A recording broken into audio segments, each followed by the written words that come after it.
introduce a little bit about what I'm going to share tonight, as well as kind of where I'd like to go with the time I have with you. So we're going to talk about the subject of social justice. The academic name for it is critical social theory. So of late, people have been using that phrase more. I've noticed that, or critical race theory. I think probably if I'd ask you guys a year ago what critical race theory was, how many of you have heard of that phrase a year ago? Okay, a couple of you, right? So not too many. But of late, we're starting to kind of get caught up here in a hurry. I think the events of last summer in particular were kind of eye-opening for us, especially folks from Oregon here. So we're going to be talking about that. What is it? Why is it important for us as Christians to understand this? Just a couple of kind of introductory thoughts. So critical theory emerged really as the dominant ideology in our country in just the recent history. It's shaping nearly every area of our common culture, including our public school systems, our teacher training programs, corporate human resource departments, government agencies, corporate media, entertainment, big tech, and much more. So it's become the dominant worldview or ideology in so many places that are kind of at the forefront of our culture.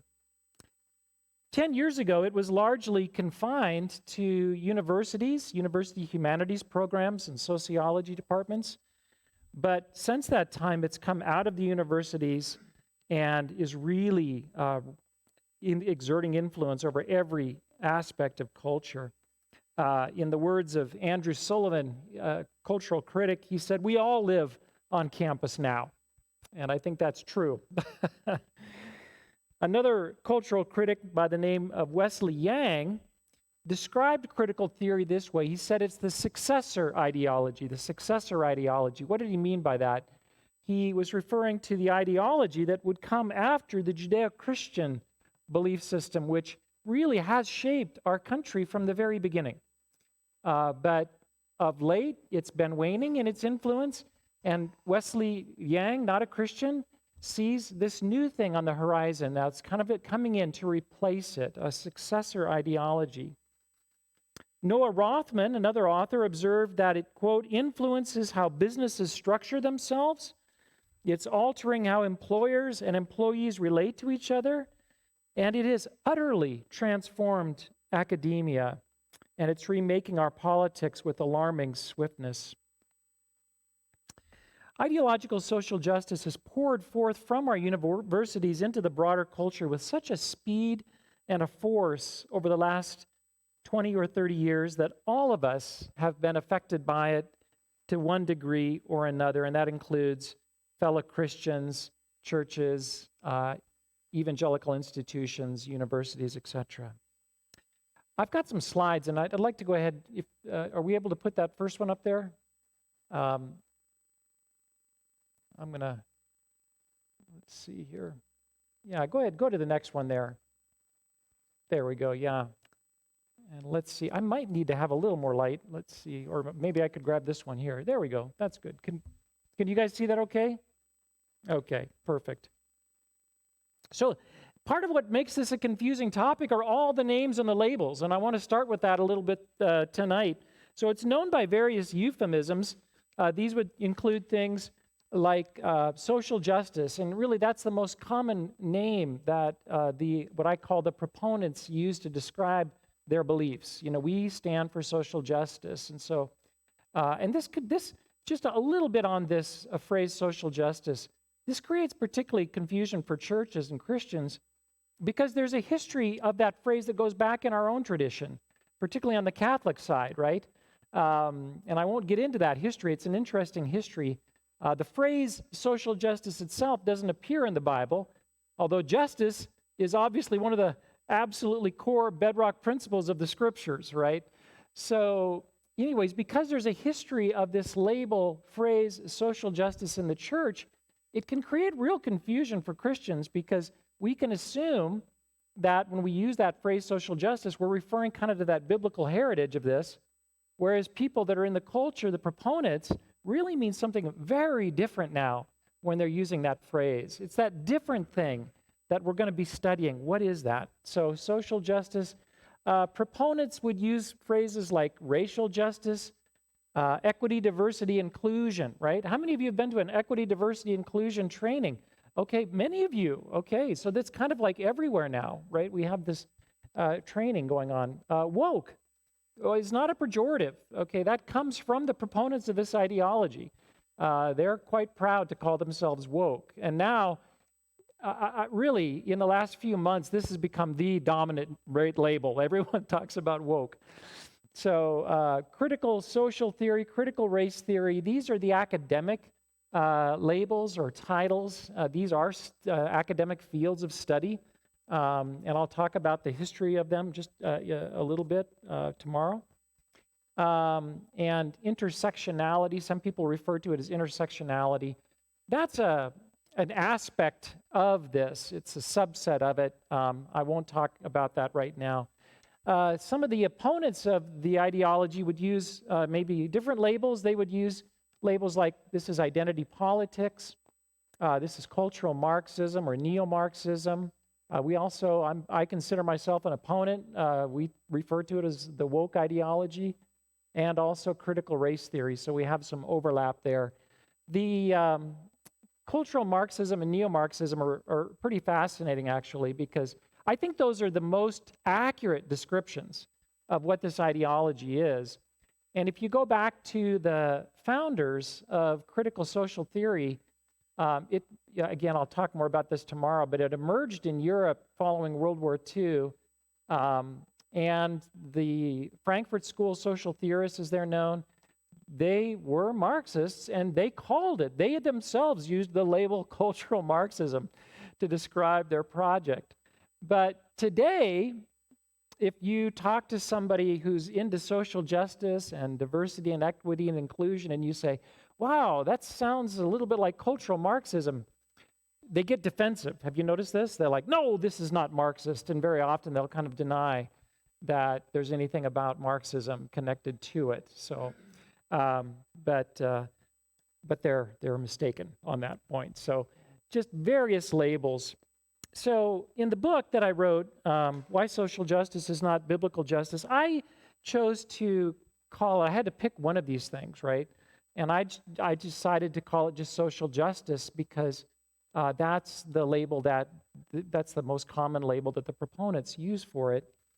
But I did want to qualify it because I didn't want to create the confusion with the old Christian heritage of social justice. So I used the modifier ideological.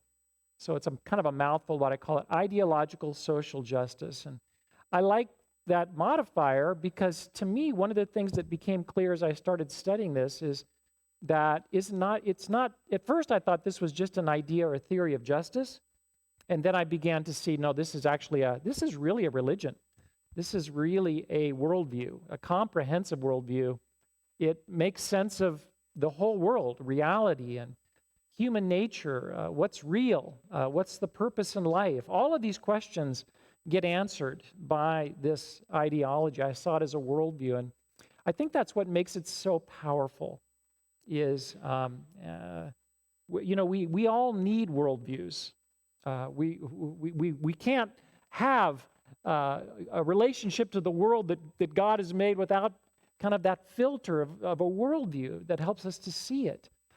So worldviews are kind of a biological necessity in some ways. And I think part of the reason that this ideology is gaining such traction in our culture is that, we went from kind of Judeo-Christian worldview to this secularism, right? Darwinism, secularism. But secularism, in a sense, isn't a comprehensive worldview. It's a negation of the biblical worldview. It says there is no God, but it doesn't fill in a lot of the blanks for what people need worldviews to do, right? It doesn't give us a sense of purpose, like, well, that's fine, there is no God, there's no meaning. Secularism is a lot of no's. There's none of this, there's none of that, there's none of this stuff that came with the Bible, right? But you can't live with that, right? You need something. You need to live for something. And I think this is why ideological social justice is gaining traction. It's giving answers to people who they don't have access, or they don't know the Bible, or they don't come out of a Christian tradition, so they don't know the biblical worldview. And secularism is empty. There's nothing for them. They can't live with that. So here's this new, essentially, ideology, religion that makes sense of my life. It gives me a meaning, a purpose, something that I can fight for and give my life for. So just some thoughts on the label. So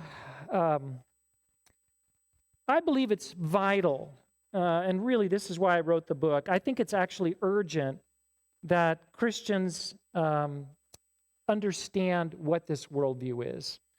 And so I'm going to talk about kind of my 3 objectives for our time together. That's our first one, is I want you guys to begin to or deepen your understanding of what is this ideology that's now shaping so much of the culture and the lives of my neighbors. Let's understand it. That's goal or objective number 1. Number 2, why does it matter? Who cares? I think a lot of Christians are there right now. It's like, life is busy. I've got a lot to do. I've got my work, my family. Why does this matter?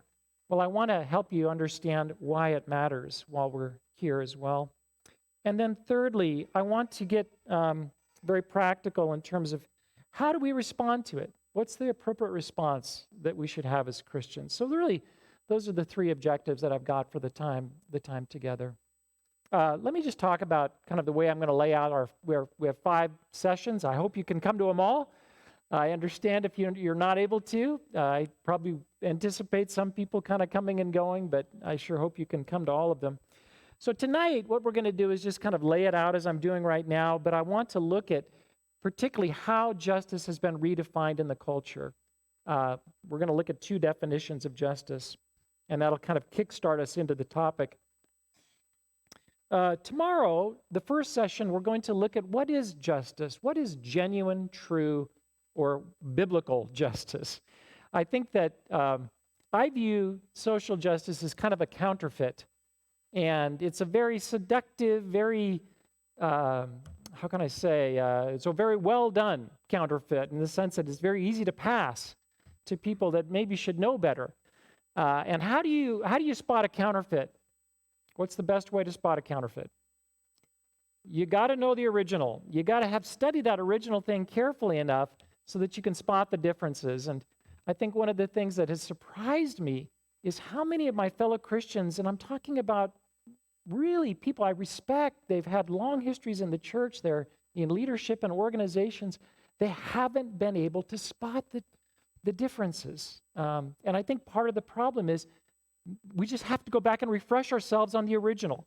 So I'm going to spend a whole session, the first session tomorrow, just on how does the Bible lay out the concept of justice? In 45 minutes, it's going to be a challenge, but I'll try my best. So that's the first session tomorrow. And then the second session is going to be, let's compare and contrast that now with ideological social justice. And I'm going to look at it as a worldview, and we're going to look at it kind of in terms of its core tenets. How does it answer the basic biblical worldview questions? And I'll do that by comparing and contrasting with how the Bible answers these basic worldview questions. And hopefully after the second session tomorrow, you'll have a pretty clear idea of what this is. And then in the third session tomorrow, the final one, we're going to look at the church. How has the church responded to this? So we'll just look at a little bit of the recent history as this has kind of come into the culture and now into the churches. How have our leaders responded, our evangelical leaders, to this movement? In short, I think what I'm seeing is that it's splitting the church. It's splitting our evangelical churches apart. And I want to talk about why that's happening and what we can do. And then the fifth session and the final one on Sunday morning, we're going to get very practical. I'm going to try to bring it down to your everyday lives and say, how do you respond? How do we corporately and you individually respond to this? And I want that to be as practical as I can because you are responding to it, aren't you?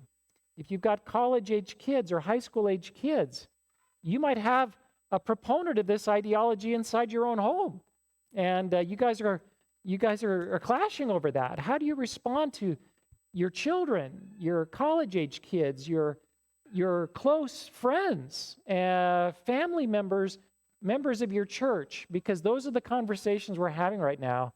These are conversations inside churches. How do we have those conversations? What's the best way to approach it? And then what do we do publicly? Is there something that we need to be doing beyond our private lives in the public sphere? And the answer is yes. And we're going to be looking at what some of those things are. So we're going to get very practical with that in the final session. Sound good? Okay, good. Well, I'm excited to be able to be here and share with you. Let me just talk a little bit more about myself here, just a little bit more personal introduction, although, Don, you did such a great job. I don't know, I don't have much more to say probably, but I am a native of Oregon. And so I live in Arizona. I've lived there, raised my family there, live in Phoenix, have lived there for, Kim, 30 years now? I've got a picture of our family here. You can put it up. Kim's probably like, why did you pick that picture? This was a camping trip we did up the California coast about 2 summers ago, and so we're kind of in the camping mode there a little bit. But so my wife Kim, and then my oldest son Luke, and Luke just got married in December here in Oregon, a little COVID wedding in Central Oregon, and he is a recent graduate of Corbin in Salem, where Don's got some kids as well. Kayla, my oldest daughter, is out of college. She attended Biola, and now she's teaching at a charter school, or she was. Now she's this year she's a nurse. She's in a 1-year nursing program. Annalise, our youngest daughter, is in 5th grade, right, Kim? 5th grade, I have to think. We homeschool, so Kim's she knows better than I do. Jenna, my second oldest daughter, is teaching in Great Hearts Charter School. She teaches history and literature. And Isaac is at Corbin as well right now. So he's in Salem, and he's studying ministry and wants to get into work in the church. That's his thoughts. So anyways, yeah, native of Oregon. When I lived here in La Grande, my dad has spent his career in working with the highway department. So he was always on Interstate 84 during the snowstorms and down to Ladd Canyon. And so that's what he did when he was here. And then he moved to Bend and was a regional engineer for the highway department down there. So spent my high school years in Bend, and then went to college in Salem with Don and Christine, and that's where we met. Just a little bit about our relationship to the McLeans. You guys, I still don't know if you realize the influence you've had on our lives. You know, I always tell Kim, if we want to know what's coming up next in our lives, we just find out what's going on with the McLeans, because we have just followed you guys, you know, in so many respects.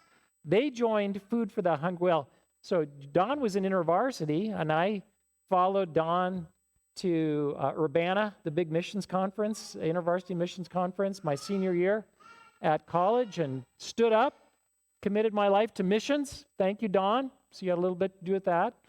And God took me up on that. I've had a career in Christian ministry and missions. They joined Food for the Hungry right out of college, came back, told us about it. Actually, us. I wasn't married to Kim at that time, but we were both at Willamette. And so we said, that sounds great.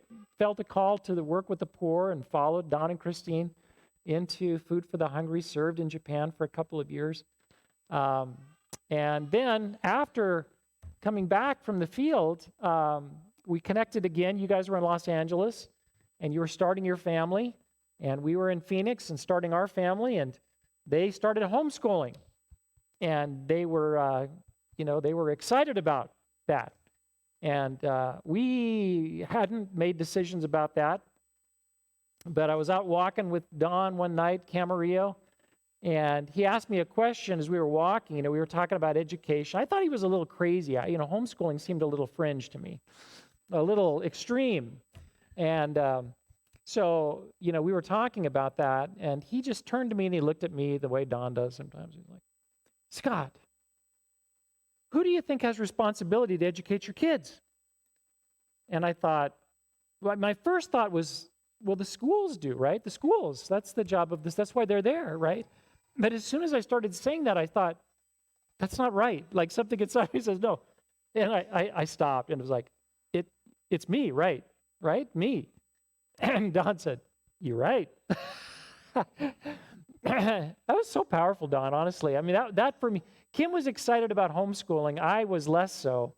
But that made a difference, that walk that we took that night. And that decision to homeschool our kids was one of the best decisions, honestly, that we've ever made. It's been such a huge blessing. So you guys led us in that as well. So I'm very grateful for you guys. Just a little bit more about the ministry I'm involved in. So it's called the Disciple Nations Alliance. And what it is it's a biblical worldview discipleship ministry. It grew out of my time at Food for the Hungry. We were working with impoverished communities around the world as Christians, trying to raise some of the poorest people in the world out of poverty and into positions where they could begin to flourish and thrive. And relief and development, even Christian relief and development, has become very secular. And so the idea is the way you help poor people is money or projects, right? It's very materialistic. But my mentor at the time, Dara Miller, and still very close friend and coworker, he was discipled by Francis Schaeffer, and he was a big believer in the power of biblical truth and what he called a biblical worldview to, when people began to put that on, live that out, make that a part of their lives, things begin to change, especially amongst the poor. And let me just give you just one example of what I mean by that, because I know this can be a little abstract, but and this comes out of our ministry. One of the communities we were working in, this is many years ago, was in Guatemala, and we were working with a people called the Pocumchi, which is a native group. It's the poorest indigenous group in Guatemala, which is one of the poorest nations in the Western Hemisphere. At the time, these people had a church, so missionaries had come in 100 years ago, and they had brought the gospel message, and Pocumchi, some of them had believed, and so now there was a church. There was a church in this community, but the community was still just incredibly poor. Infant mortality rates were sky high. It was really heartbreaking, what you were seeing there. So the gospel had come, but the poverty remained, and so that was a challenge. Why was that, right? Why didn't things change after the gospel came in? And I'll kind of get to that in a second. Later, relief and development organizations came in with great intentions, right, to help. And they saw, wow, you're subsistence farmers, you're farming corn, but, every year rats are eating half of your crop. You need to have some technology here to protect your crop, right? So we'll build you some corn cribs or some whatnot to protect the crop. They built the corn cribs, took the pictures, raised the money. You know how it goes. Success. But later, those corn cribs weren't being used. Poverty remained sky high. So one of our trainers came in later, a young guy from Peru, passionate about the Bible, and he saw the problem. He said the problem isn't the gospel, it's already come. It's not lack of material things, right? It's not money. It's up here. It's in the worldview. It's in the minds of these folks. They were animists. And animistic people are very fatalistic.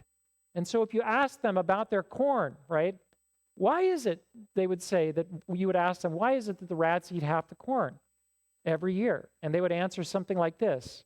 Why would you even ask that question? Rats always eat half the corn. They ate half the corn of my grandparents, great-grandparents, or as far back. They'll eat half the corn of my kids. That's just the way it is. That's the way somebody who has been brought up with a kind of animistic or a fatalistic worldview thinks. It's very common all over the world. As Americans, we can't relate to that, can we? We just can't, because we've been trained, whether Christian or not, we've been inculcated with biblical ideas that say, no, we have dominion, and we have this capacity, this creative capacity of having dominion and solving problems. Right? We believe that. That's who we are. Again, Christian or not, that's just so deep in our culture. But it's not in a lot of places around the world. So Arturo recognized, yeah, the gospel had come, but they hadn't been discipled at the level of a worldview. In other words, they didn't understand things like dominion. So they still had this kind of fatalistic worldview, but then they were Christians on top, right? You might have heard this phrase, kind of the Christianity is just an inch deep, over this kind of previous worldview that's a mile deep, right? So he began to disciple them in biblical truths, just simple ones we take for granted. They were not literate, so we had to do it through skits and dramas. And one of the skits he did was this, Arturo. He said, okay, I want you guys to pretend that you're the farmers, and you are out there in your cornfields every day, and you're working hard, because it's hard, right? You got to carry the water. It's a long ways to carry that water. You got to weed. It's just hard work. And okay, you guys, I want you to pretend you're the rats. You sit down over there and just kick back. It's easy being a rat. You don't have to work very hard. At the end of the season, farmers, I want you to bring in your crop. Okay, bring it in. Okay, you've got it now. Okay, I want you to take it over to those rats. And I want you to just serve it to them. Here you go. Here's your dinner. And so he says, this is what you're doing every year. You're serving these rats. And then he says, let's go to the Bible. And he started reading from Genesis 1 about creation, about God being made. We were made in the image of God, male, female. We're made to have dominion. And he talked about what that word dominion means. And he said, okay, who has dominion here? You or the rats? And you could just see the light bulb go off. And they, oh, the rats. The rats have dominion. Well, should it be that way? No. Well, what are you going to do about that? They themselves came up with every solution that they needed to preserve their corn crop and many other things. It was a revolutionary change. The children literally came out of undernutrition, malnutrition. What made the difference? It wasn't money. It wasn't a project. It wasn't even the gospel, as important as the gospel is. It was this basic discipleship in the power of biblical truth. And so that's what, long story there to tell you what we do at the DNA is we're trying to disciple people in biblical truth at a very practical level to help them improve their lives and come out of poverty. So part of the reason I wrote this book is because when you talk about the biblical worldview, you're always talking about what is the dominant worldview that it's up against in any society. And that society happened to be animism, right, and fatalism. But you always want to be comparing and contrasting. And so my antennas are always up. What is the dominant worldview that's shaping the culture? And what impact is it having? That animism for those Pokumchi folks led to malnutrition, had really bad consequences. We've got a new ideology coming in here. It too has really bad consequences. We're going to talk about that. So how do we respond to that? So I've been working at the DNA for about 20 years, and just a little bit more about I just want to talk about my influence coming out of Willamette too, because I think this is important for what we're talking about. I was a brand new Christian when I went to Willamette, so I was really discipled in a lot of Christian ministries during my time in university. But Willamette, at that time, it has a Methodist history. You guys might know this, started by Methodist missionaries that came out the Oregon Trail. But it's become very secular. It's a very secular university, like a lot of Oregon liberal arts colleges are. It's become even more that way, I think, since I've left. But I came out of that time with a pretty hefty dose of kind of Marxist thinking that shaped my worldview. And I just kind of absorbed it. That's the power of ideas. And I didn't call myself a Marxist. If you'd asked me if I was a Marxist, I'd say no, I'm not a Marxist. But when I looked at the issue of poverty and hunger, I saw it through those kind of lenses. For example, I thought that the people in the developing world were poor largely because their wealth had been stolen by capitalists and wealthy people in the West, or big corporations and kind of greedy capitalist corporations. And colonialism and all of this stuff, right? That was the reason that the people were poor, in these countries. I saw wealth as a material thing, and that's not a biblical view of wealth, by the way. That's very much a Marxist or a secular view of wealth. It's a material thing, and it's zero sum, meaning that it's fixed, right? There's only so much to go around. If you have less, it's because I have more, right? And so there isn't this idea of all boats rising. So I very much had those ideas. Here's the problem with Marxism when you go and you put it into practice when you're working with the poor, is that on one side, if you're on the side of the poor, it leads to this kind of very unhealthy dependency, right? It's demotivating, because you don't see yourself as having any ability to change your situation. The problem was caused by wealthy people from the West, and it's their, they've got to solve the problem, right? So it's their problem to solve, not mine. And that creates this very unhealthy dependency as well. Whereas if you're on the other side, it creates this kind of guilt, and that's not particularly healthy. It doesn't help anyone. You have to kind of set those assumptions aside, and you have to start with biblical assumptions. So I've had my own kind of run-in with Marxism. I think I understand a little bit about it, just from my own experience with it coming out of college. Having said that, I watched the Berlin Wall collapse, right, just like you guys did. I watched Tiananmen Square many years ago, and I thought, well, it's going to fall in China, right? It's going to come down here. I kind of put it out of my mind. I thought, this Marxist stuff has been thrown in the dustbin of history. We're moving on. Thank God, because it's been horrible, deadly ideology. Thank God. Really, I thought that way up until about 3 or 4 years ago. And now I realize just how wrong I was. It didn't go away. In fact, probably the stronghold of Marxism in the world after the fall of the Soviet Union was in our own universities right here in the United States. It stayed there. It grew and it grew while the rest of us were working and raising families. And now it's just come out in the last couple of years, and that's why we're talking about this. It's just come out and just affected society. It's so ironic, isn't it? This was America, the country that fought the Cold War, right? And yet, here we are, struggling ourselves in a way that we probably have never struggled, once again, with a Marxist ideology.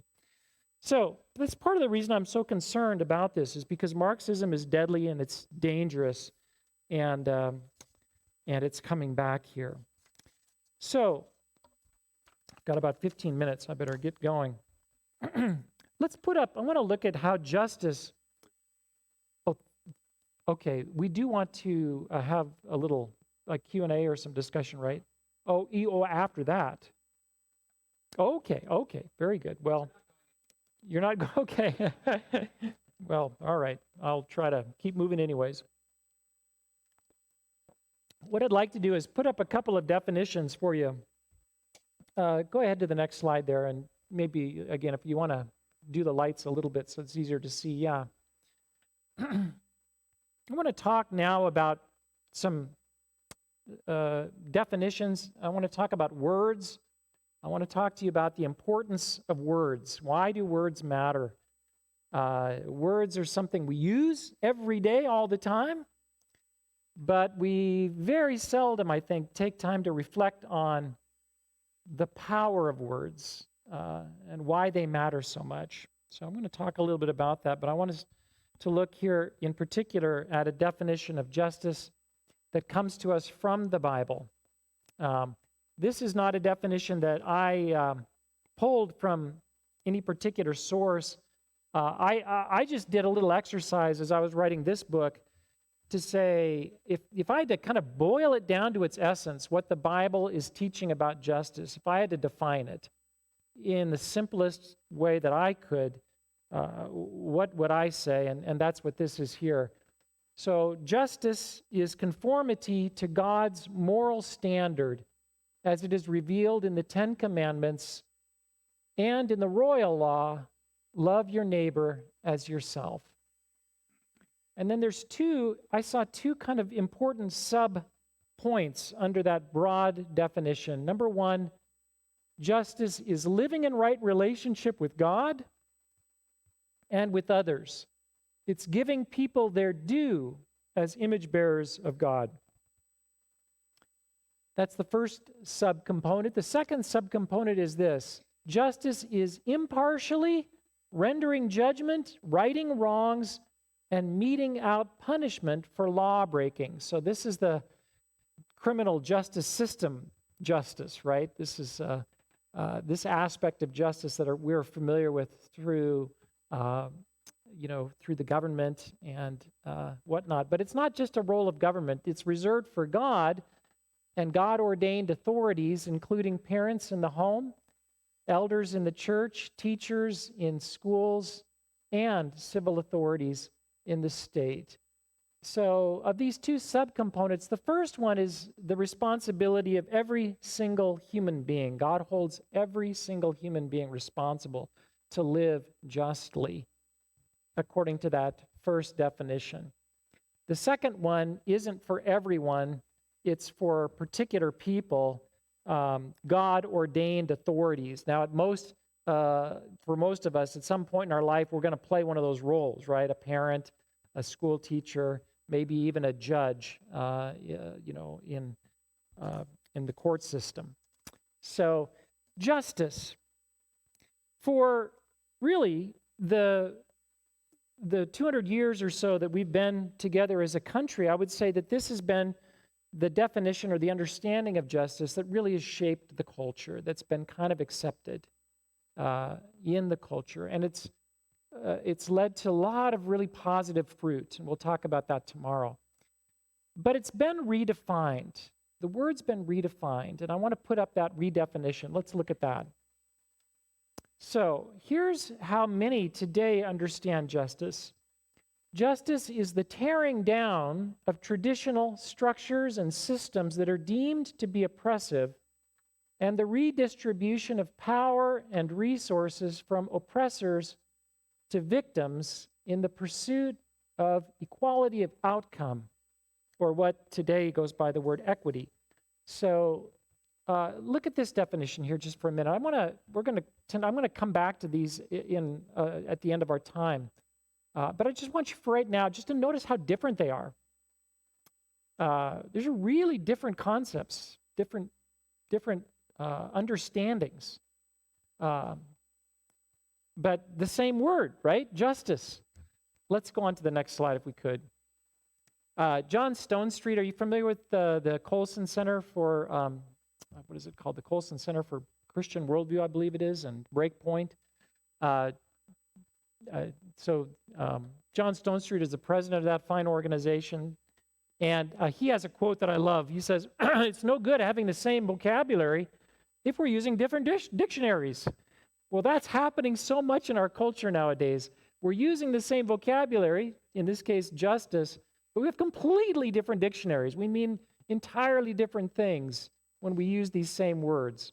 And this is true not only of the word justice. Think about how much a word like marriage has been redefined in just the blink of an eye. That word has been redefined in the culture. Freedom, you name it. So many, love, really important words have been redefined in our culture. Racism, that's another one that's been redefined. It makes it so difficult to even talk about racism today because people have two different dictionaries now that they're bringing to this same concept. So let's go on to the next slide. I want to talk about why words matter so much. Again, I think as Christians we don't think enough about words, but we should. Think about let's just do a basic kind of what I would call a biblical theology of words and language. The Gospel of John, right, describes Jesus in the very first chapter as what? The Word, right? In the beginning was the Word. The Word was with God, and the Word was God. So God himself, Jesus, right? The Son of God, the second person of the Trinity, is being described by one of his best friends as the Word. What does that mean, the Word? Go back to Genesis chapter 1, the account of the creation. God, in the beginning, God created the heavens and the earth. How did he create? He spoke, right? It says, the Bible says that God spoke. He used language. He used words to create everything that exists. That's a very powerful thought, that God himself uses words to create. Somebody put it to me this way, and I thought this was very profound. You know, we're made in the image of God, and part of what it means to be made in his image is that we too speak, right? We use words and language, and that sets us apart from the rest of the animal kingdom, right? Is this ability that we have to use language and words. It's an incredible gift.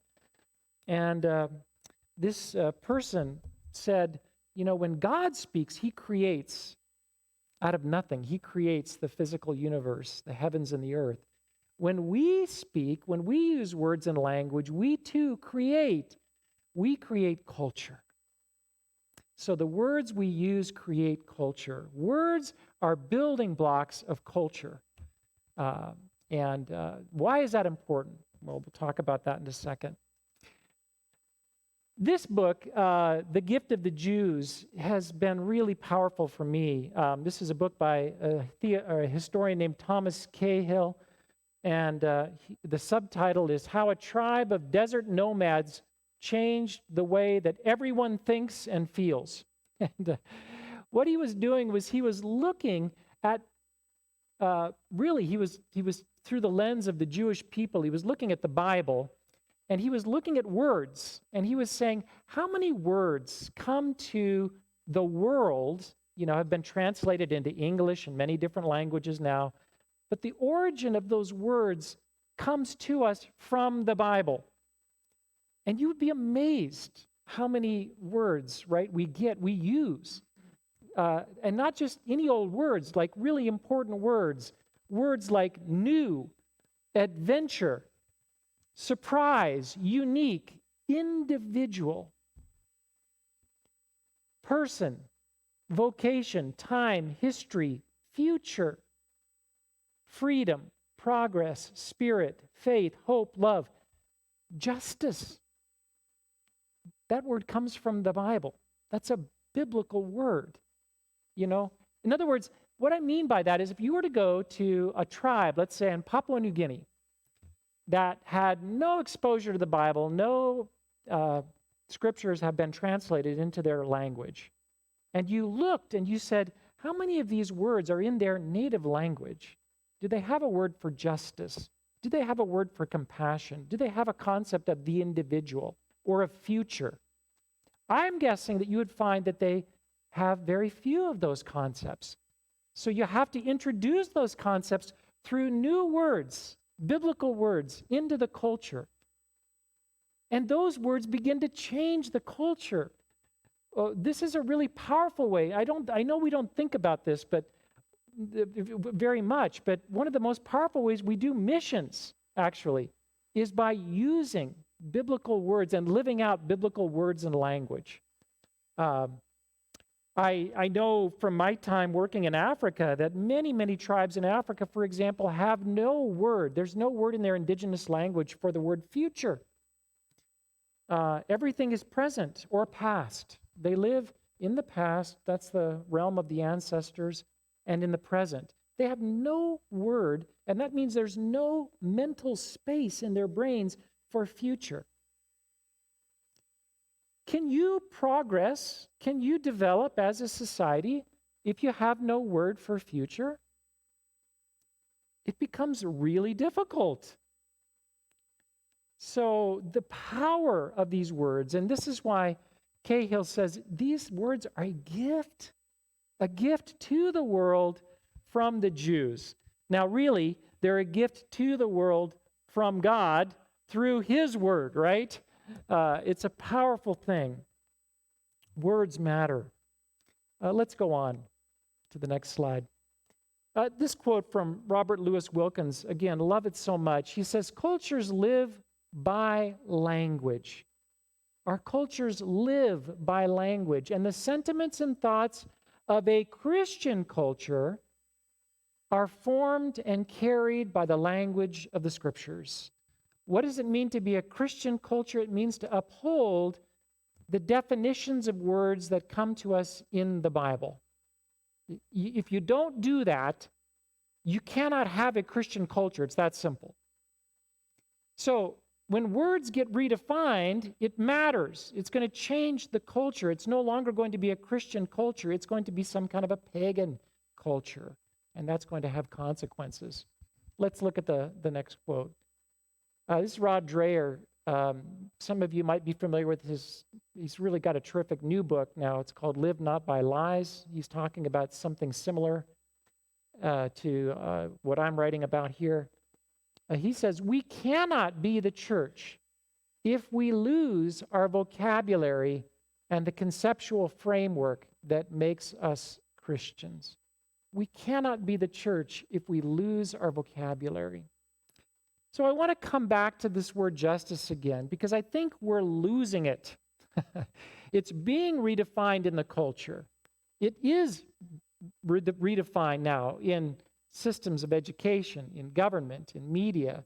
That second definition is what is holding sway. That's the definition now in the culture. What are we doing about that as Christians? Well, here's my concern. Number one, I think most people just don't think about this. We don't think about the power of words, or we don't think much about definitions. We don't care. Words are something we use, right? We just use them, kind of like tools. And so, and if we don't care, then what happens is very often we just simply go with the flow. Whatever the culture is, however it's starting to use that word, I'll just start kind of shifting my definition, really, without even thinking about it.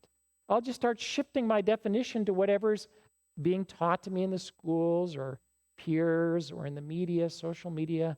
So we will be, I'll share this quote later. My mentor, Darrell Miller, says, the church is either discipling the nation or the nation's discipling the church. It's always going to go one way or the other, right? There is no neutral space, right?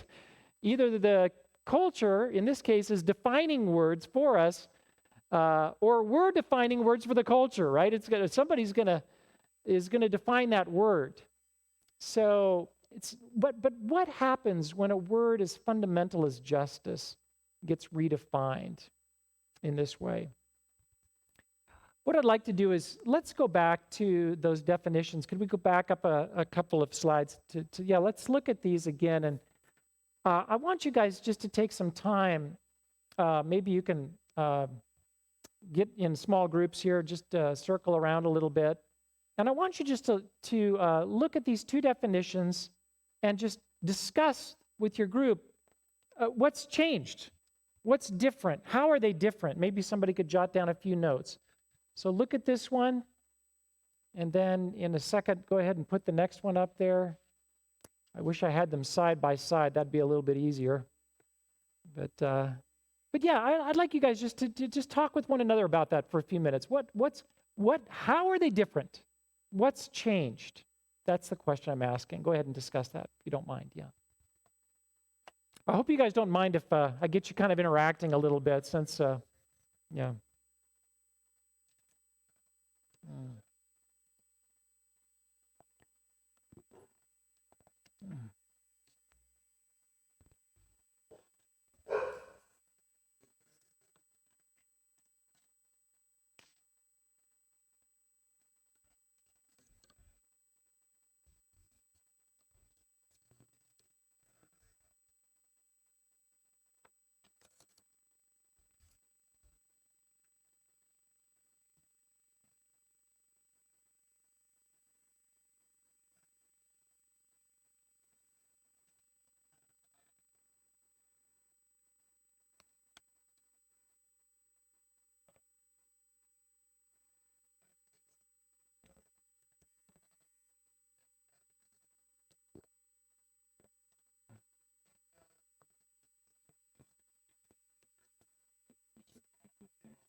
Maybe what I can do is see there it's a little light. Maybe I can just use that tomorrow, and yeah, you can barely see it. Okay, yeah.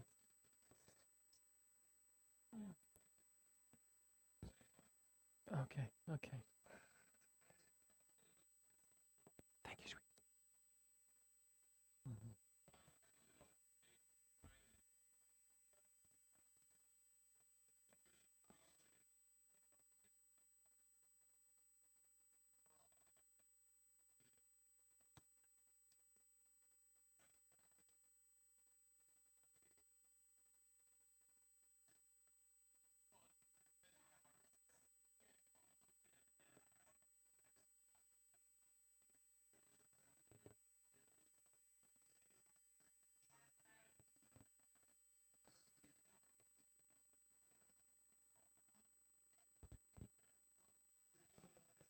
Let's go ahead and get back together here, and yeah, looks good. Pretty good for a Friday night in La Grande, Oregon. It's good. Yeah. Let me hear from a few of you guys. What's changed? How are those definitions different? What are some just simple observations about how they've changed or what's different about them? Can I hear from a couple of you guys, a few of you? Yeah. Okay, right. Yeah. Mm-hmm. Yep, very good observation. Yeah, perfect. Yeah. In fact, the second one, it doesn't reference God at all, right? And the first one, you guys probably picked that up right away. The first one starts with God, right? It's kind of adherence to God's standard, and the second one doesn't reference God at all. It's good. What else is different? What else? Yeah. Yes. Uh-huh.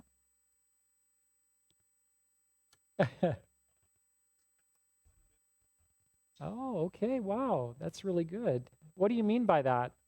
What? How does it tear down?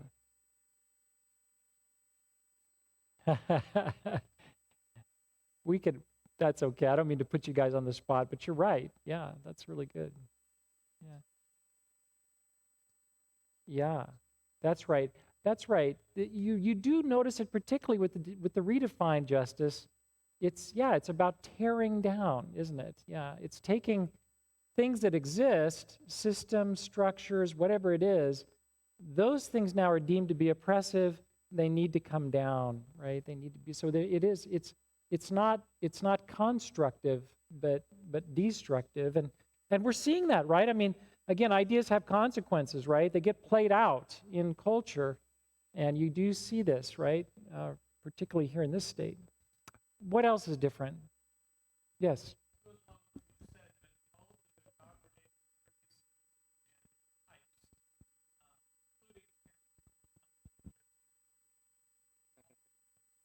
Yeah.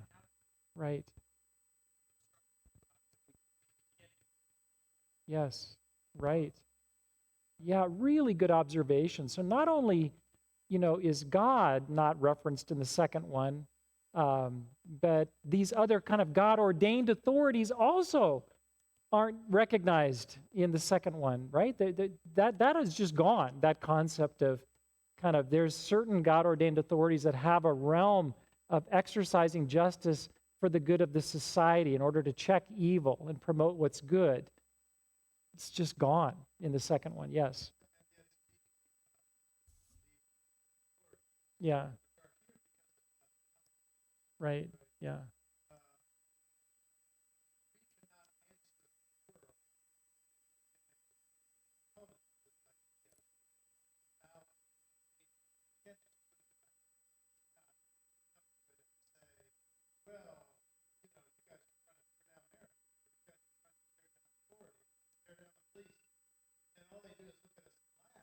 Oh,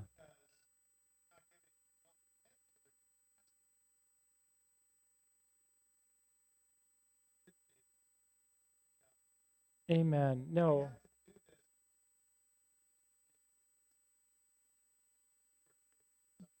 Yeah, I hear I hear you saying something I think is so important. In fact, I'm going to devote a lot of my talk on the fifth day or the fifth session to this. It's not just enough to tear down a bad worldview. You have to replace it with a better one, right? I mean, and the biblical worldview, the biblical definition of justice is better. So we have to understand it. We have to be able to go out and defend it. It's better. Or else, you're just, you can't expect people, you can't say, oh, what you believe is wrong, right? You got to replace it with something. Yes. Mhm. Mm. Mm. Mm. Mm. Yes.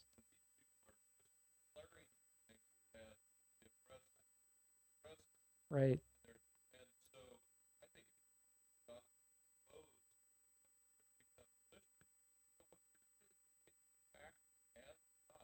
Right. That's right. Yeah, perfect. Yeah, that's exactly right. No, they're functioning because it's a worldview. All worldviews function off of a set of givens or kind of axioms. They're just this foundational bedrock piece that is kind of unquestioned in a sense. And so it's really important. And I want us to tomorrow we're going to try to dig down to what are those axioms that they're building off of. I think a lot of times this discussion on this subject gets talked at the level of the political, and it's understandable. We just came out of an election season, and there's a lot of tension with politics right now. But you can't really understand this very well at that kind of politics is a very surface level of this thing. It's kind of a surface manifestation. We've got to go down, and that's what we're going to try to get to. What are those presuppositions? What are those axioms? Those things that's being built off of? Yes.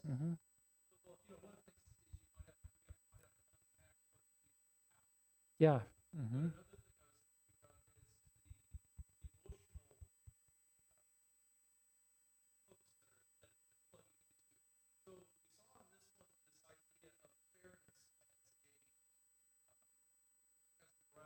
Uh-huh.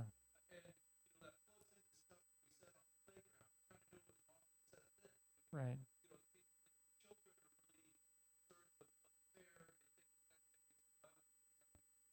Mm. Mm.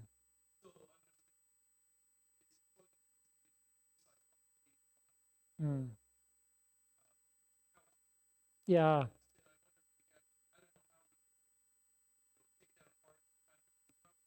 Yeah. That's really a good point. I mean, it's clearly gaining a lot of adherents, even in the church. And it's not by accident. I think there's a big piece of it that seems very appealing. And so it's very helpful to go, what is it that's appealing to so many people about this ideology? I've looked at it enough now that it's just like when I see it, it just seems bad, it's horrible. But clearly there's a lot of appeal to it. So it's good to ask yourself these questions. What is it? What are specifically, yeah, yes, Don, yeah. Mm,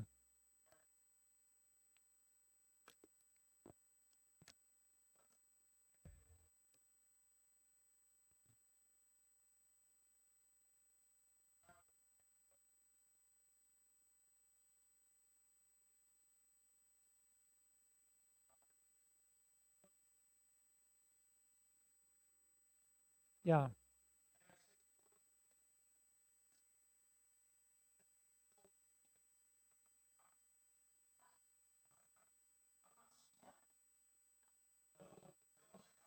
right.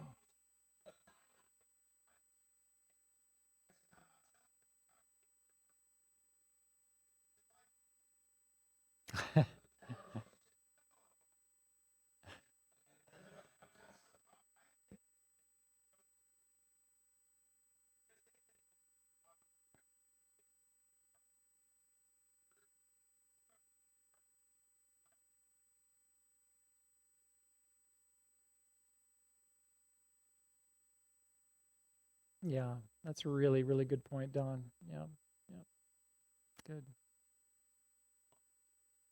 Yeah. Yeah. Right. Right. Yeah. Yeah. Yeah. Yeah. Yeah. Yeah. Yeah. Just there was one comment, and then we can do that for sure. Yeah. Yeah. Amen. Yeah. It is. It is. Yeah. No. Uh, I fully agree. And when we get into how do we respond, it's important for us to go back to the scriptures and say, how do we engage in spiritual warfare? Because that's what we're engaging in here. Part of the reason it is so attractive is because Satan is behind it. There's a deceptive attraction to it, right? I mean, Satan's kind of always doing that. He's always cloaking himself as an angel of light, So there's something about this that's attractive to people. So we are engaging, and I think that's a very important point too. We are not engaging ideological opponents here. And I really want to make this clear right at the beginning. We're not engaging opponents. We're not fighting a culture war. I don't really want us to be thinking in those terms. Rather, I want us to be thinking like missionaries think. When you go, how many of you been on a mission field or been overseas? When you put on a missionary mindset, you know you're going to people with a different worldview. They might be Muslims, they might be Buddhists, animists, whatever it is. You're not going over there to tell them just how terrible it is, their ideas and all that stuff, right? You're going over there to, number one, you got to understand it so that you can introduce them to the truth. And you have a heart of compassion for them because they're caught in darkness and they're blind. And this is the way we have to approach our situation in our own country right now, I think, right? It's just where we have to kind of put on this missionary mindset and approach it like we're in spiritual warfare. Yeah, go ahead. I think that's great. Yeah. So we, just so everybody knows, we are recording Scott's 5 one-hour sessions, and they will be made available on the Grace Bible Church YouTube channel. The comment section will be disabled. We're also going to try to record what we're about to do right now, which is we've kind of entered into it already, our back and forth with our speaker. But if you have a question, please write it down on the card, and someone will pick it up and get it up to me, and I'll ask the question so that it can go through my mic and get recorded. And then the answer will also be recorded through his mic, because it'll be really hard to hear those questions otherwise in the video if they're coming from out here. So write your question down. If you don't have a question, make a question up, please. Pass it in, and I'll start peppering Scott with some questions. I'm going to ask one just to get us started while those are coming in. Okay. And are we good in the back? Are we good? Okay. Thank you. So Scott, you wrote this book, Why Social Justice is Not Biblical Justice. And I'm sure that a lot of the work that you put into this was the work that God put into you just over the decades and so on. But can you tell us principally why you wrote the book and what were some of the events that led up to the undertaking itself? Sure. Would you mind sharing that? Sure. I guess, there's a kind of a long answer and a short answer. A little on the long answer. I've always loved, I've been very, ideas, philosophy, just the power of ideas always really fascinated me. I've always been fascinated by it. Studied intellectual history when I was in college. And just, for me, just the power of ideas. And I think the fact that people, we live in a world of ideas, they kind of wash over us, and they influence us and they affect us in ways that we don't really know. I've just been fascinated by that dynamic. So that's part of what brings me to a book like this, because it's about ideas.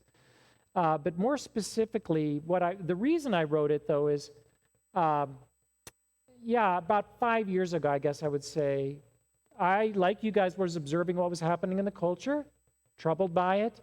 But then it got very personal for me in the sense that some very close and respected Christian friends, including a board member of the organization that I run from Phoenix, they pushed back on something that I had written that was a little critical of Black Lives Matter. And this is way back, 5 years ago, and right when it was starting. And I was still trying to learn about what Black Lives Matter was, but I was just simply raising the question that a lot of people raise, which is, if we're really concerned about Black lives, which I am, why is this organization ignoring all of these other huge problems in the Black community? The number one cause of death in the Black community is abortion. They don't say anything about that. They don't say anything about Black on Black crime. I'm just wondering, I'm not trying to pick fights. I'm just curious. Why are they only focused on this tiny little problem of white-Black police violence?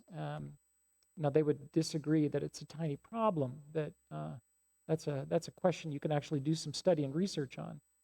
So I wrote that and in a blog, and these friends of mine in Phoenix came to me and they said, "Scott, you can't say that." And it was one of the first times somebody had come to me and said, you can't say something. I'm like, what? Wow. What do you mean I can't? This is America. It's a free country. I can say whatever I want, right? Yeah. So that bothered me. Look Like, what are you saying? I can't say that. It's not appropriate. What's not appropriate about it? What are you saying, And so we started digging, getting deeper and deeper.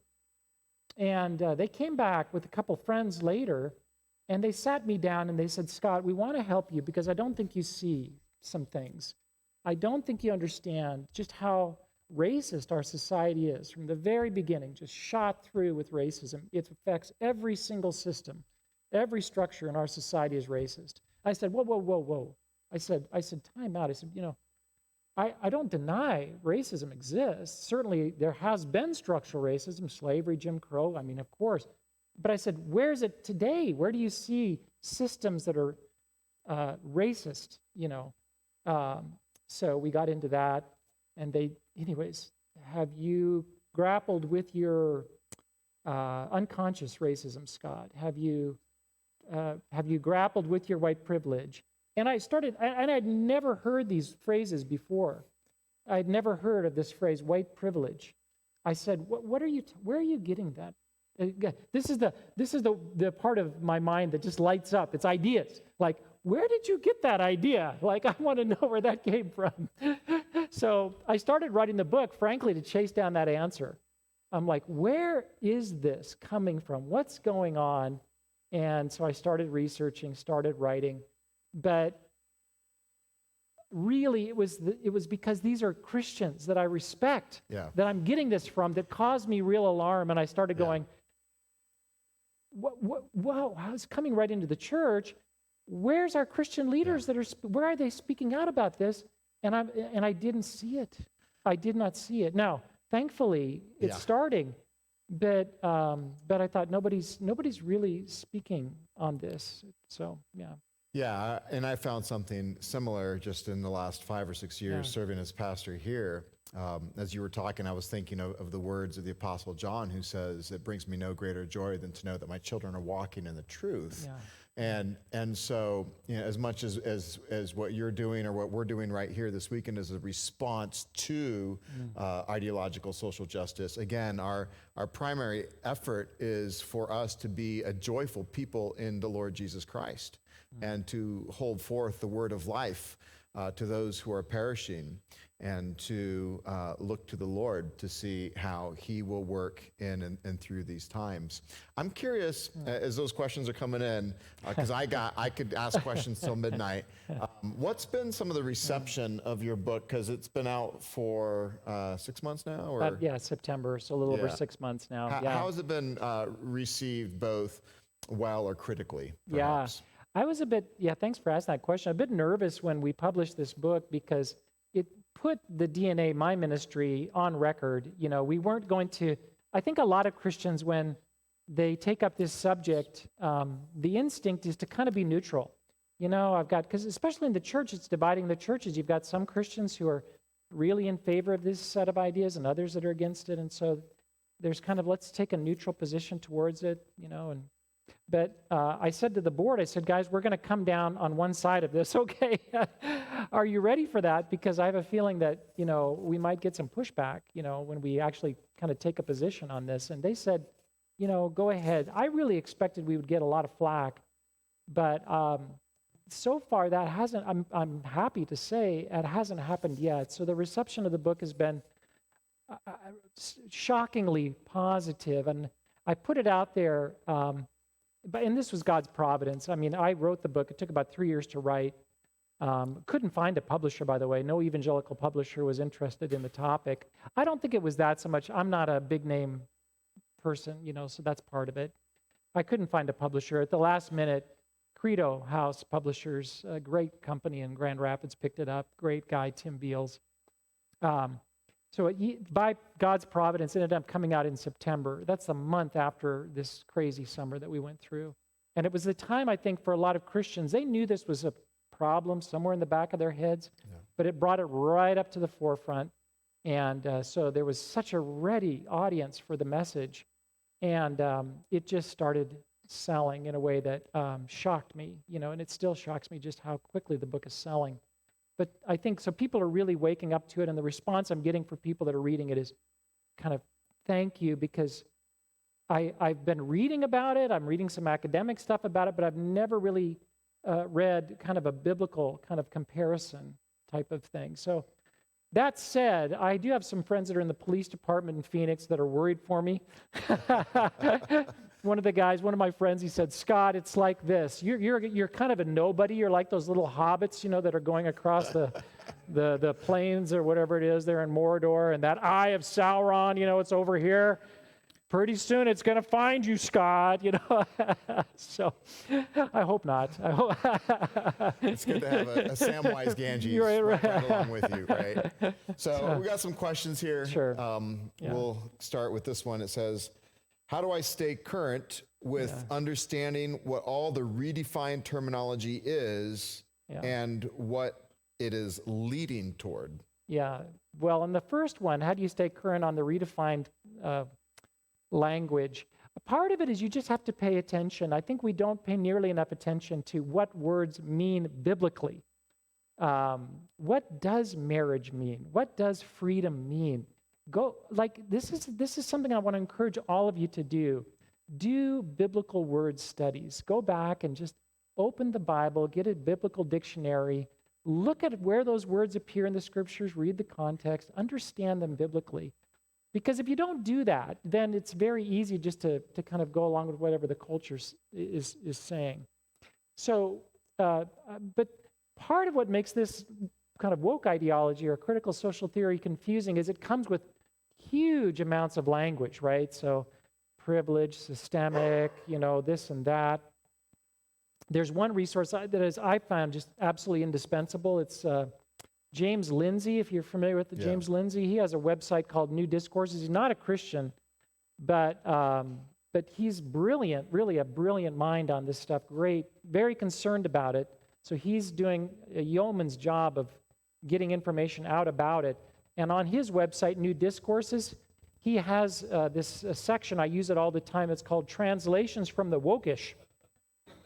And so it's long. I mean, it's amazing how much language has come from this critical social theory, and he just kind of defines it simply. So that's a resource. That's a great resource. Thank you for that.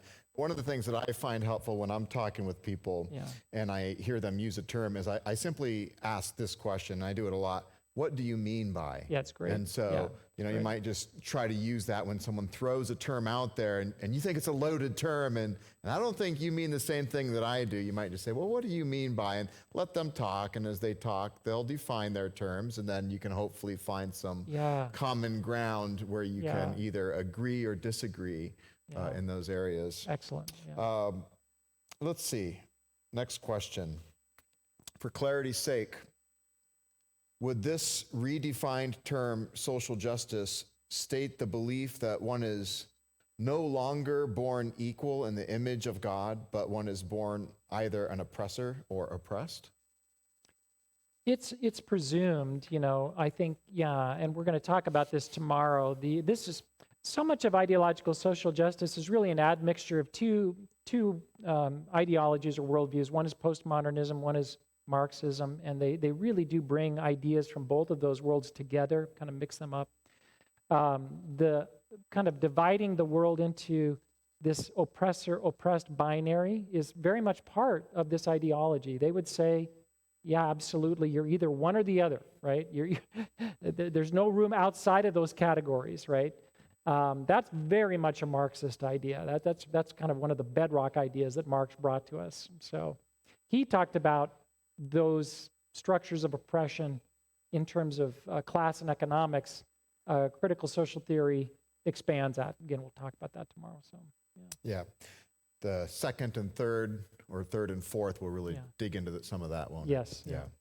All right, here's another question. How do you begin a worldview discussion with a social justice warrior?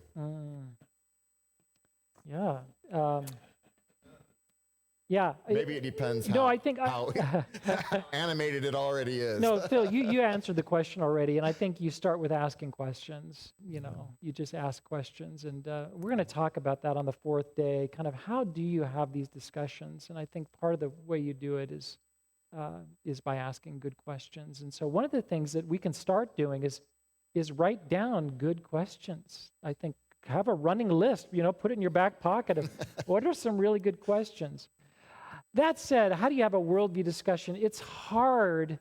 I found it to be really hard because part of this worldview is that it devalues things like truth, logic, reason. These are things that you have to kind of like value in order to have a worldview conversation. But this worldview devalues that stuff, and it kind of really elevates feelings, emotions. And so you almost have to kind of meet them on that. I found you have to kind of meet them on their home ground, which is much more pathos, feelings. Now, you don't want to stay there, but if you come in with logos, with reason and whatnot, you're just going to end up not even like connecting, it seems like. So. And would you agree that maybe a lot of just your common folks who are not academics and so on, don't realize how much they've been imbibed with this worldview? Oh, totally. Like even the idea of deconstructionism is fundamental to their thinking, but they don't realize it. Like they are about deconstructing everything that we hold as a hand-me-down from previous generations: logic, institutions, authority. Absolutely. No, these ideas have just washed over the culture. And I think ideas are something that, are caught more than they are taught, right? I just believe that, So you pick them up kind of like you pick up a cold virus, So you don't get them from your professor, and you can't talk about them academically very often. But you still have them, right? We all kind of live in these prisons in our mind that were forged by people that may have lived 200 years ago, right? Philosophers and whatnot. That's just the power of ideas. So. Yeah, I was watching Elise Childer's interview. I think, was it Monique Duchamp? Yeah, Duchamp. Yeah, she's fantastic. She ended up at Biola, and what was really interesting in that conversation between the two of them was that she said that it wasn't until she got to her sociology classes at Biola that she began to have the words or the terminology to define what she had grown up with in South Central LA as a Black American woman. And so the ideologies that were commonplace for her every day, kind of the water she swam in, was undefined for her until she got to... That was just the world. That's the way everyone thought. Yeah. And then she got to Biola, of all places, and realized, there's an academic discipline and language that goes along with this. Exactly. I heard her say that same thing. So, Here's another question. Do you think the super wealthy Hollywood types, CEOs, et cetera, like this philosophy because of guilt, or is it just personal selfishness? I don't know, but it's hard to know, isn't it? Yeah, it people's is. motives and things like that. Yeah. Okay. So, I think there's a lot of different reasons that people have for valuing this. Maybe we could talk about that. Yeah, you look at Coca-Cola. Yeah. What's going on there? Why is this being promoted? Diversity, equity, inclusion training at various institutions and universities. What's the motive? I heard somebody describe the Coke thing this way. It cracked me up. They said they're buying woke insurance. I do think there's some of that with some of these big corporations. They just want these people off their back, right? And so if they kind of play along, right? An You know, attempt I at don't think they're, I don't appeasement. think, in other words, I don't think they're true believers. Now, Yeah. maybe some of them are, but for whatever reason, they're going along with it. So, yeah. So, Well, that wraps up our questions, and I think it about wraps up our evening yeah. tonight. We'd like to close in a prayer and then have some fellowship time. You're welcome to stay until the lights are